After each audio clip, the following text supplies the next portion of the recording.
Mnogi od vas su nas zvali da se raspitaju za transfer na studije u Grčkoj i evo jedan video o tome. Edukacija u Grčkoj predstavlja 3 univerziteta, 2 američka i 1 britanski. Tamo možete da se prijavite, prebacite na 2. ili 3. godinu osnovnih studija. U Solunu postoji American College of Thessaloniki, gde su studije oko 4 do 5 hiljada evra i traju 4 godine. Postoje mnogi programi kao što su biznis, finansije, engleski, književnost, psihologija, biologija i čak i program za avijaciju.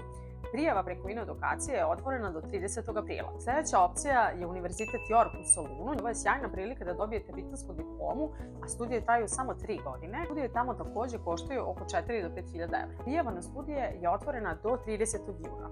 Treća i poslednja opcija je za one koji žele da idu u Atinu i da žive u velikom gradu, to je American College of Greece. Studije koštaju više od 10.000 evra po godini, međutim imaju svoj kampus i smeštaj i menzu i zaista je prelepo.